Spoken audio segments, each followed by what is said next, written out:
প্রধান চৌকিদার যখন লুটপাটের মূল মস্তিষ্ক হয়, তখন তার নেতৃত্বে সমস্ত চৌকিদার চুরিতে ব্যস্ত হয়।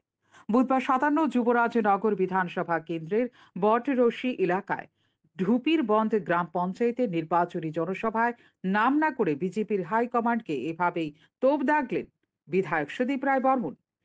তিনি বলেন, শাসক দলের নেতৃত্ব জানে পুরনো গ্রাম প্রধান ও উপপ্রধানদের দাঁড় করালে বিজেপি জিতবে না, কারণ তাদেরকে কেন্দ্র করে প্রতিষ্ঠান বিরোধী একটি হাওয়া বইবে।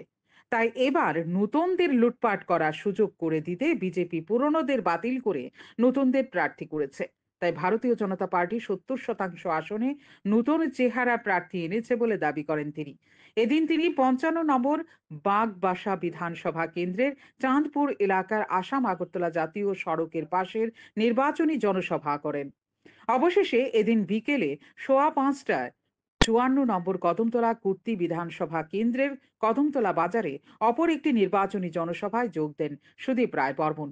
এদিনের একাধিক নির্বাচনী জনসভায় কংগ্রেস বিধায়ক সুদীপ রায় বর্মন ছাড়াও উপস্থিত ছিলেন প্রদেশ সম্পাদক চয়ন ভট্টাচার্য, প্রদেশ যুগ্ম সম্পাদক ইন্দ্রজিৎ পাল, যুব কংগ্রেস সভাপতি নীল কমল সাহা, বাগবাসা ব্লক কংগ্রেস সভাপতি হীরালাল নাথ প্রমুখ। এদিনের একাধিক নির্বাচনী জনসভায় বক্তব্য রাখতে গিয়ে বিধায়ক সুদীপ রায় বর্মন আরো বলেন, রাজ্যের অবস্থা খুবই খারাপ, স্বাস্থ্য ব্যবস্থা সম্পূর্ণরূপে ভেঙে পড়েছে। তাই উত্তর জেলা ও ঊনকোটি জেলার মানুষ চিকিৎসার জন্য আসাম ও মেঘালয় পাড়ি দিচ্ছে। রাজ্যে নির্বাচনের নামে একটা প্রহসন চলছে।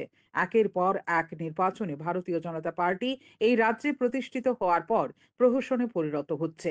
রাজ্যের বেশিরভাগ জায়গায় নির্বাচন হতে পারেনি, জোরপূর্বক মনোনয়নপত্র তুলতে বাধ্য করা হচ্ছে অথবা মনোনয়নপত্র দিতে দেওয়া হয়নি।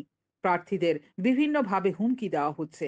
যেমন প্রার্থীর ছেলেকে বলছে পিতাকে পাওয়া যাবে না, বউকে বলছে সিঁতির সিঁদুর কখনো থাকবে না। একটা জোরের সাম্রাজ্য এই রাজ্যে চলছে ভারতীয় জনতা পার্টির নির্দেশে। লুটপাটের মালিক যখন হয়, এক মিস্ত্রি যখন প্রধান চৌকিদার যখন লুটপাটের মূল মস্তিষ্ক হয়, তখন সমস্ত চৌকিদাররা চুরিতে ব্যস্ত থাকে। আজকে দেশের এই যে মানুষের যে অর্থনৈতিক যে দুরবস্থা,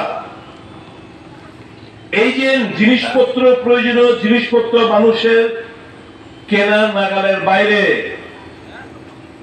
হু হু করে মূল্য বৃদ্ধি হচ্ছে। কি স্বপ্ন দেখিয়েছিল? আচ্ছে দিন আয়েঙ্গে। কখন বলেছিল আচ্ছে দিন? ৪০০ থেকে ৪১৫ টাকা যখন গ্যাসের সিলিন্ডার ছিল, গ্যাস নিয়ে স্মৃতি ইরানি সহ সকলে আন্দোলন সংগঠিত করলো। बहुत हो गए महंगाई की मार, अब की बात भाजपा सरकार। ৪১৫ টাকা এখন মাগো গ্যাস কত দেয় কিনো গো? ১১০০-১২০০ ক্যারিং টেরিং ১১-১২০০ নিচে তো না। যখন আচ্ছে দিন আইনটি করছিল, তখন পেট্রোলের দাম ছিল ৬৫ টাকা, ৬২ থেকে ৬৫। ডিজেলের দাম ছিল ৫৫ টাকা। এখন ডিজেল এবং পেট্রোল দুটোই প্রায় ১০০ ছুঁই ছুঁই। পরিশেষে কংগ্রেস প্রার্থীদের উদ্দেশ্যে সাহসিকতার সহিত নির্বাচন লড়ার বার্তা দেন। সাথে জনসাধারণের উদ্দেশ্যে কংগ্রেস দলের প্রার্থীদের বিপুল ভোটে জয়যুক্ত করার আহ্বান রাখেন বিধায়ক সুদীপ রায় বর্মন। শান্তন টিভি।